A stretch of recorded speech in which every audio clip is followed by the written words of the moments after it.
सुमन की जिंदगी अपने परिवार के साथ हंसी खुशी बीत रही थी कि अचानक उसके पति की एक बीमारी के कारण मृत्यु हो जाती है। सुमन पर दुखों का पहाड़ टूट पड़ता है। उसकी सास और ननद विधवा होने के और अपशुग्नी होने के ताने उस पर दिन रात मारा करती थी। सुमन गर्भवती थी जब उसके पति की मृत्यु हुई। सुमन की ऐसी हालत में भी उसकी सास उसे सारा घर का काम करवाती थी। अरे महारानी, उठो जल्दी से, उठकर खाना बना लो। माँ जी, आज मेरी तबीयत बिल्कुल ठीक नहीं है, मुझसे उठा भी नहीं जा रहा। अरे ये सब नखरे छोड़ और जल्दी से उठकर खाना बना दे, हमें भूख लगी है। सुमन किसी तरह हिम्मत करके उठती है और कमरे से रसोई घर की तरफ जाते हुए उसे चक्कर आ जाता है और वह वहीं गिर जाती है। उसका सर वहां रखे सिलबट्टे से टकरा जाता है और खून बहने लगता है। अरे माँ, देखो क्या हो गया, इसके तो सर से कितना खून बह रहा है। हमें जल्दी से इसे अस्पताल लेकर जाना पड़ेगा। कहीं इस हालत में इसे कुछ हो गया तो बहुत मुश्किल हो जाएगी। वे दोनों सुमन को लेकर अस्पताल आ जाती हैं। काफी खून बह जाने के कारण सुमन की जान नहीं बच पाती। डॉक्टर सुमन के सास को कहते हैं, आई एम सॉरी, बहुत खून बहने के कारण हम सुमन की जान नहीं बचा पाए, पर उसने एक बेटे को जन्म दिया है। आप चाहें तो जाकर उसे देख सकती हैं। सुमन की सास अपनी बेटी से कहती है, अरे ये तो बहुत अच्छा हुआ कि हमारी उस मनुष्य से जान छूट गई, पर अब इस बच्चे को कौन संभालेगा। मेरे बस का तो नहीं है इतने छोटे बच्चे की देखभाल करना। चलो माँ, बच्चे को घर तो लेकर चले, फिर सोचते हैं क्या करना है। दोनों उस बच्चे को लेकर घर आ जाती हैं। इतना छोटा बच्चा संभालना उन दोनों के लिए बहुत मुश्किल था। एक दिन वह बच्चा भूख से तड़प रहा होता है, उसे कोई नहीं देख रहा होता। तभी सुमन की आत्मा तड़पकर अपने बच्चे के पास आती है और उसे गोद में लेकर दूध पिलाने लगती है। मैं तो मर चुकी हूँ और भूत बन गई हूँ, क्योंकि मेरी आत्मा यही मेरे बच्चे के पास भटक रही है। कोई इसको नहीं देख रहा, ये तो भूखा प्यासा मर ही जाएगा।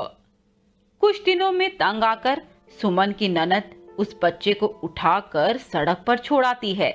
यह देखकर सुमन की आत्मा तड़प जाती है। इतना छोटा सा बच्चा इतनी ठंड में तो सड़क पर मर ही जाएगा। सुमन फिर वहां अपने बच्चे को बचाने के लिए आती है और सोचती है, मुझे कुछ इंतजाम तो करना ही पड़ेगा, वरना ये लोग मेरे बच्चे को मार डालेंगे। तभी उसे सामने एक टूटा फूटा टॉयलेट दिखता है। सुमन सोचती है, पुराना टूटा फूटा टॉयलेट मेरे छुपने के लिए सही जगह है। यहाँ कोई आएगा भी नहीं। मैं आराम से अपने बच्चे के साथ यहाँ सर छुपा सकती हूँ। यदि मैं कहीं और रही तो मेरी पोल खुल जाएगी। यही सब सोचते हुए सुमन अपने बच्चे के साथ टॉयलेट में अपना ठिकाना बना लेती है।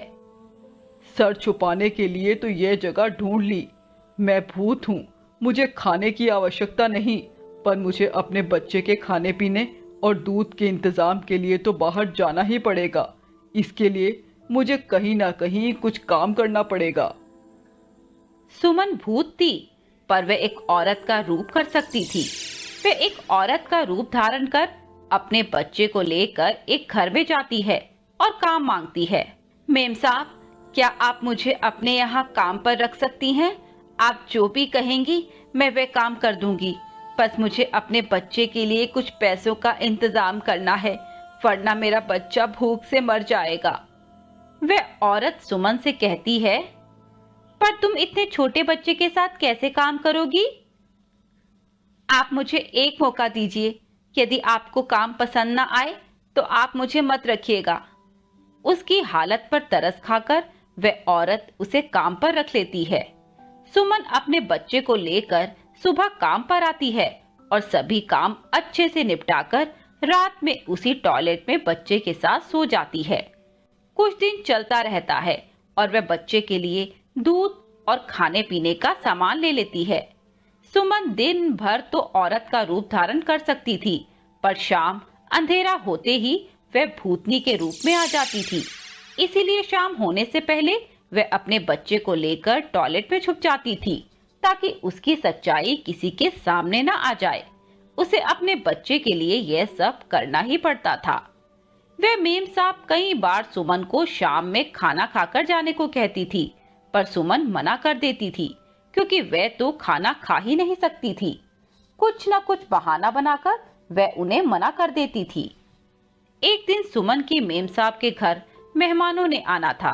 तब उन्होंने सुमन से कहा, देखो सुमन, आज हमारे घर कुछ मेहमान आ रहे हैं, काम भी कुछ ज्यादा होगा। तुम रात को कहाँ अकेली वापस जाओगी? तुम यहीं खाना खाकर यहीं मेरे घर सो जाना। सुमन सोच में पड़ जाती है, पर वह क्या कर सकती थी, उसकी मजबूरी थी। सुमन खाना बनाने लग जाती है। तभी उसका बेटा रेंगता हुआ धीरे धीरे घर से बाहर निकल जाता है। सुमन काम में व्यस्त होती है तो उसे ध्यान नहीं रहता, पर अचानक वह देखती है कि उसका बेटा वहां नहीं है। वह घबराहट में अंधेरे में ही घर से बाहर निकलती है और वह भूत के रूप में आ जाती है। उसके सामने उसका बेटा सड़क पर रेंगता हुआ जा रहा था। सुमन भागकर उसे बचा लेती है और उसे अपनी गोद में उठा लेती है। तभी उसकी मेम साहब भी उसके पीछे पीछे आ जाती है और उसे भूत का रूप देखकर डर जाती है। अरे सुमन, ये क्या? तुम कितनी डरावनी लग रही हो, बिल्कुल एक भूतनी की तरह। तुमने मुझे धोखा दिया क्या?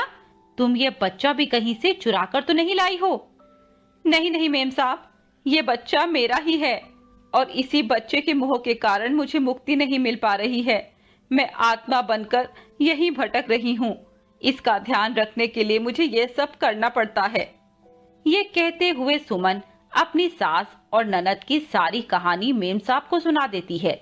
उसकी बातें सुनकर मेम साहब की आंखों में आंसू आ जाते हैं और उनका दिल बहुत दुखी होता है। मेम साहब सुमन से वादा करती है कि वह उसकी सास और ननद को सजा दिलाएंगी और उसके बेटे को अपना लेंगी। वह मेम साहब पुलिस में शिकायत दर्ज करा देती है और उसकी सास और ननद को सजा दिलवा देती है और सुमन से कहती है, देखो सुमन, तुम तो भूत हो और अब जिंदा भी नहीं हो। तुम्हें एक ना एक दिन तो जाना ही होगा। इस बच्चे की परेशानी की वजह से तुम आत्मा बनकर भटक रही हो। मैं इस बच्चे को अपना बच्चा समझकर पालूंगी ताकि तुम्हें मुक्ति मिल सके। सुमन मेम साहब के हाथ जोड़कर उनका शुक्रिया अदा करती है और उसकी आत्मा निश्चिंत होकर इस लोक से विदा हो जाती है।